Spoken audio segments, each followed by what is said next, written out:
आज हम डिस्कस करेंगे नोटिफिकेशन यूनिट 5 के अंदर। नोटिफिकेशन का मीनिंग यही होता है कि अगर हम लोग कोई भी वर्क अगर कर रहे हैं एंड्रॉयड के अंदर तो कई बार हमें नोटिफिकेशन देना पड़ता है, तो उसी को ही हम लोग ब्रॉडकास्ट रिसीवर के रूप में कह सकते हैं। जैसे कि अगर मैं डिस्कस करूं आपसे, तो जैसे कि सबसे पहले है ब्रॉडकास्ट रिसीवर एक एंड्रॉयड कंपोनेंट है जिसके द्वारा किसी भी सिस्टम या एप्लीकेशन इवेंट को अलाउ किया जा सकता है। मतलब कोई भी इवेंट अगर आप रखना चाह रहे हैं तो उसको आप लोग क्या कर सकते हैं, अलाउ करवा सकते हैं। तो होता क्या है इवेंट में, जैसे जो भी हमारे रजिस्टर्ड डिवाइसेस होती है या रिसीवर होते हैं वो नोटिफिकेशन देते हैं। जैसे कि एसएमएस का नोटिफिकेशन हो सकता है या अपने कह सकते हैं अलार्म हो सकता है, ये सब नोटिफिकेशन में आते हैं, ब्रॉडकास्ट में आते हैं। या बूटिंग पूरी होने पर कोई कार्य हो रहा है तो इनका इम्प्लीमेंटेशन जो होता है, जो भी एंड्रॉयड के जो भी रजिस्टर्ड करे हुए होते हैं उनको हमें डायनेमिकली रजिस्ट्रेशन होता है, डायनेमिकली ये हमें जवाब देते हैं। जैसे कि अलार्म आपने सेट किया तो अलार्म डायनेमिकली आपको जवाब देगा। तो कंटेंट और रजिस्टर्ड और रिसीवर मेथड होता है इसके अंदर जो ज़्यादातर यूज लिया जाता है। तो ब्रॉडकास्ट रिसीवर क्लास को इम्प्लीमेंट करना पड़ता है और ऑन रिसीव मेथड इसके अंदर ज़्यादातर यूज में आता है, वो हम लोग प्रोग्रामिंग में देख ही लेंगे। तो life cycle of A broadcast receiver की अगर आप लोग बात करें तो जैसा कि नॉर्मल होता है, रिसीवर सबसे पहले रिसीव करेगा। अब देखिए यहाँ लिखा हुआ है कि ए सिंक्रोनस एपीआई जो भी हमारी लीड होती है सबसे पहले वो उपयोग नहीं ले सकते हैं। तो ऑन रिसीवर के फिनिश होते ही एंड्रॉयड सिस्टम कंपोनेंट को रिसाइकिल करता है। यदि हम लंबे प्रोसेस का उपयोग लेते हैं तो हमें नए सर्विस को ट्रिगर सर्विस के द्वारा यूज कर लिया जाता है। मतलब यही है कि ये कह रहा है कि शुरुआत के अंदर आपका काम नहीं होता है तो आप क्या करते हैं कि उसको सिंक्रोनाइजेशन करते हैं और जो आपका सिस्टम जो है उसको रिसाइकलिंग करके दोबारा से साइकिल को स्टार्ट करवाते हैं और फिर आपका जो ट्रिगर जो है वो उस समय उस पर्टिकुलर इवेंट पे क्या करता है, काम करता है। कॉलिंग करवा सकते हैं, इसमें सिंक्रोनाइजेशन प्रोसेसिंग होती है। सिंक्रोनाइजेशन प्रोसेसिंग का मीनिंग यही होता है कि जब हमें ज़रूरत होती है तो ऑटोमेटिकली वो क्या करता है, काम करता है, उसके अकॉर्डिंग काम करता है। जैसे कि आप इस चीज़ को ऐसे समझ सकते हैं, जैसे अलार्म है वो सिंक्रोनाइज होता है, पर्टिकुलर उसी टाइम पर वो वर्क कर सकता है। आप मैसेज अगर किसी को भेजते हैं तो वो सिंक्रोनाइज होते हैं। इस तरह से मतलब टाइमिंग के अकॉर्डिंग डायनेमिक रूप से वो काम करेगा और उसको जैसे ही वो वर्क होगा तो वो फिनिश दिखा देगा उसको।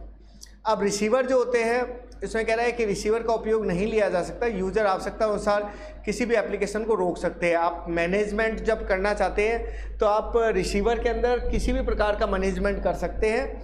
किसी एप्लीकेशन को रोकना है, उपयोग में लेना है, रीबूट करवाना है, ये सारे काम इसके अंदर आप कर सकते हैं। तो सबसे पहले होता क्या है, सबसे पहले हम लोग जो भी हमारी एप्लीकेशन होती है उसको हम लोग टेस्टिंग कर सकते हैं, निश्चित कर सकते हैं, उसको हम मैनिफेस्ट फाइल के अंदर डिसाइड करते हैं। जैसे कि आप अगर शुरू से वीडियो देख रहे हैं तो आपको पता ही होगा कि जो भी हमारे सिस्टम है उस सिस्टम के अंदर मैनिफेस्ट फाइल होती है जहां पर हम लोग उस सेटिंग को क्या करवाते हैं, अरेंज करवाते हैं। एक वर्ड है पेंडिंग इंडेंट। पेंडिंग इंडेंट के बारे में आप बात को ये समझे कि जो भी आपके एप्लीकेशंस है वो क्या होता है कि वो अगर हम एम्बेडेड करते हैं, जैसे अलार्म आप ऐड करना पड़ेगा, हमारी जो एंड्रॉयड स्टूडियो है उसके साथ जोड़ना पड़ेगा, तो ये हमारा एक तरह से क्या कहलाता है, पेंडिंग इंडेंट कहलाता है। उसको ऐड करना, कनेक्ट करना, तो उसके द्वारा हम कोई भी एक्टिविटी क्या करवा सकते हैं, प्रोसेस करवा सकते हैं। अब बात आती है सिस्टम ब्रॉडकास्ट की। सिस्टम ब्रॉडकास्ट में सबसे पहला है एक्शन बूट कंप्लीटेड, मतलब जैसी बूटिंग हमारी कंप्लीट होगी तब ये वर्क करेगा। तो आपने क्या देखा, आपने देखा पेंडिंग इंडेंट जो मैं आपको पहले भी बता चुका हूँ, चाहे वो अलार्म यूज़ कर रहे हैं, चाहे आप एसएमएस वाला सिस्टम यूज़ कर रहे हैं या जो भी नोटिफिकेशन का सिस्टम आप यूज़ कर रहे हैं, उस सिस्टम का जो भी हमारा सॉफ्टवेयर होगा या जो भी हमारा भाग होगा वो हमारे सिस्टम के साथ में ऐड होगा, उसको हम लोग बोलते हैं पेंडिंग इंडेंट। ये उसका वर्ड उसमें यूज में आएगा। अब एक्टिविटी बूट कंप्लीटेड मतलब बूटिंग पूरा होते ही काम करेगा। एक्शन पावर कनेक्शन, तो जो भी हमारी डिवाइस है वो कनेक्ट होने के बाद में वर्क करती है। एक्शन पावर डिस्कनेक्ट, जैसे ही वो पावर डिस्कनेक्ट होगा तब वो वर्क कर सकता है। मतलब ये एक्शन बताए, बूटिंग होते समय, बूटिंग मतलब जब कंप्यूटर मोबाइल स्टार्ट होता है तब ये काम करेगा। पावर कनेक्ट होगा तब ये काम करेगा, पावर से हटेगा तब ये वर्क करेगा, एक्शन बटन लो होने पे काम करेगा, बैटरी ओके होगा तब ये मैसेज देगा। ये कुछ वर्क हो गए जहाँ पे ये हमें नोटिफिकेशन मिल सकता है। अब एक एग्जांपल हम लोग देख लेते हैं, स्क्रीन को बड़ा कर लेते हैं। तो इसके अंदर क्या बताया गया है, इसमें बताया गया है कि जैसे कि आप सबसे पहले एक main.xml फाइल होती है। ऐसा नहीं है कि ये प्रोग्राम मेरा समझाया हुआ नहीं है, आप पुराने सभी वीडियोस देखेंगे तो उसके अंदर आपको ये प्रोग्राम मिल जाएगा। जैसे कि डेट दे रखी है, उस डेट के आसपास का जो वीडियो होगा उसके अंदर आपको ये प्रोग्राम समझाया हुआ मिल जाएगा, प्रैक्टिकली रन भी करा हुआ होगा। फिर भी मैं आपको रिवाइज करा देता हूँ नोट्स के अकॉर्डिंग कि सबसे पहले आपने रिलेटिव लेआउट का यूज़ किया है, ये आप नॉर्मली यूज़ करते ही, एंड्रॉयड का पूरा पाथ है, बेसिक पाथ है, ये सभी में लिखा ही जाता है। और टूल्स है, ये भी बेसिक पाथ है। देखो सबसे बढ़िया काम यही है इस नोट्स में कि कौन सी चीज़ें हैं जो आपको एनी टाइम याद रखनी है, जैसे tools.content.main एक्टिविटी, क्योंकि बाकी चीज़ें ऑटोमेटिकली वर्क करेगी। मैच पेरेंट से अरेंज कर लेगा, ये एक टूल्स फाइल है, ये ऑटोमेटिकली वहाँ से उठा लेगा।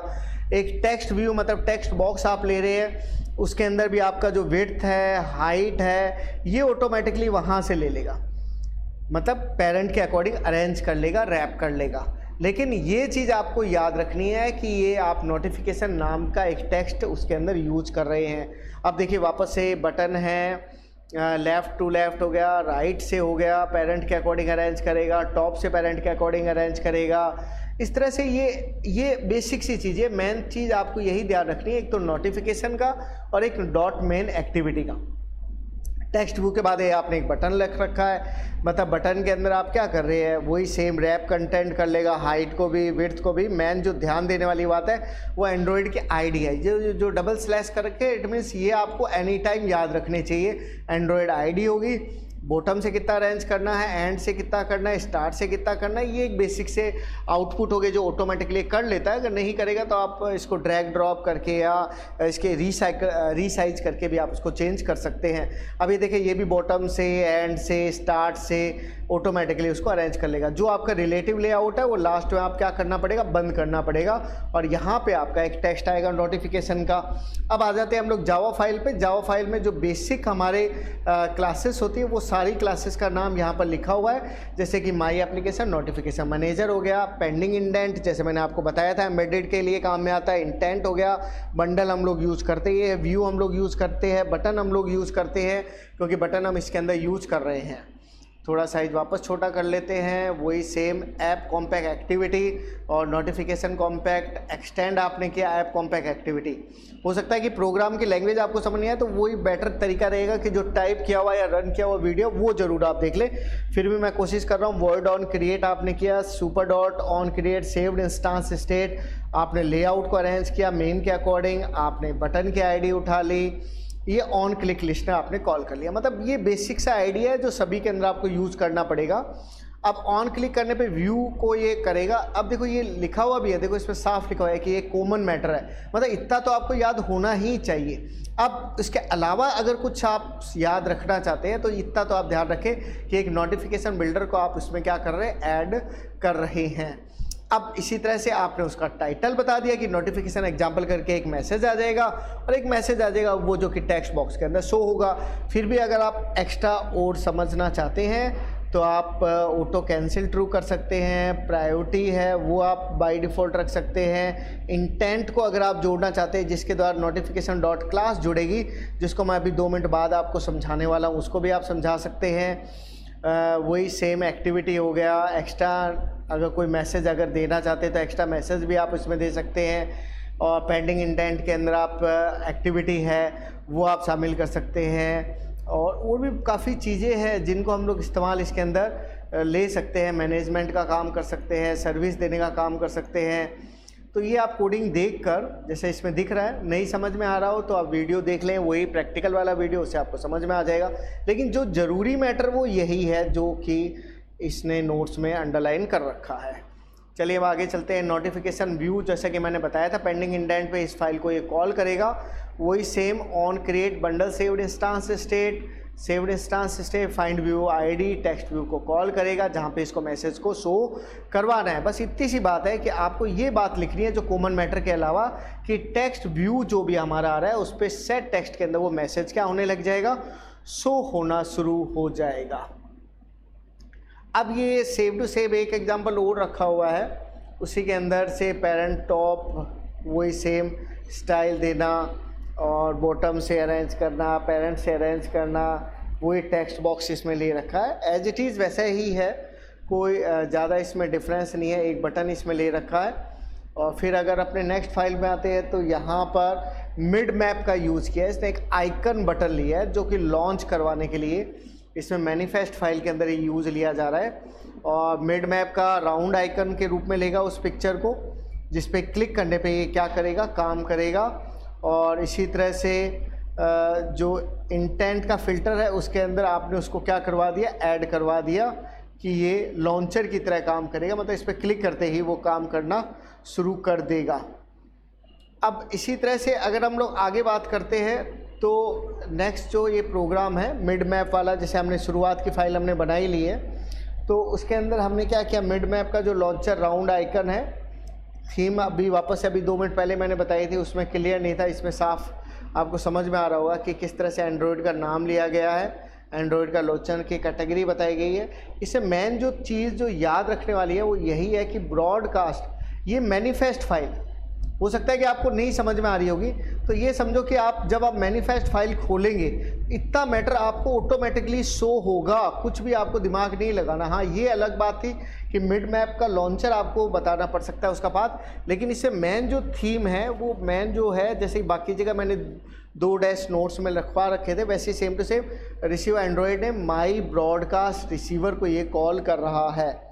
और माई ब्रॉडकास्ट रिसीवर के अंदर क्या हो रहा है, वही सेम जो इंटेंट हो गया, मीडिया प्लेयर, टोस्ट और सब चीज़ें लेने के बाद में वही ऑन रिसीवर कंटेक्स्ट और मीडिया प्लेयर क्रिएट करा आपने, जो भी आपका अलार्म है, क्योंकि ये किस चीज़ का प्रोग्राम है, ये अलार्म का प्रोग्राम है, ठीक है। तो अलार्म का मीडिया प्लेयर में साउंड की आपको जरूरत पड़ेगी, तो साउंड आपने इसके अंदर डाल दिया और वो स्टार्ट हो जाएगा। स्टार्ट होते ही वो अलार्म आपका शो होना भी शुरू हो जाएगा और मैसेज भी दे देगा। तो इसमें देखो मेन जो थीम है वो देखो क्या है, media player dot create context dot raw alarm, alarm का मीडिया प्लेयर जो है, जो भी साउंड आपने डाल रखी है रिसोर्स के अंदर, वो ये साउंड के रूप में शो करवा देगा। और इससे पहले वाले के अंदर जो मैनिफेस्ट फाइल है, इसके अंदर आपने बता दिया कि ब्रॉडकास्ट रिसीवर यूज़ कर रहे हैं। और उससे पहले वाला जो एग्जांपल है वो बेसिक जैसा आप लोग लेते हैं, एक लॉन्चर की आपको जरूरत पड़ेगी, एक टेक्स्ट बॉक्स की आपको जरूरत पड़ेगी, वो सब चीज़ें उसके अंदर समझा रखी है जो कि पिछले एग्जाम्पल में थी, एज इट इज़ वैसी वैसी। अब आते हैं हम नेक्स्ट टॉपिक पर, जिसका नाम है टोस्ट। टोस्ट की अगर हम लोग बात करें तो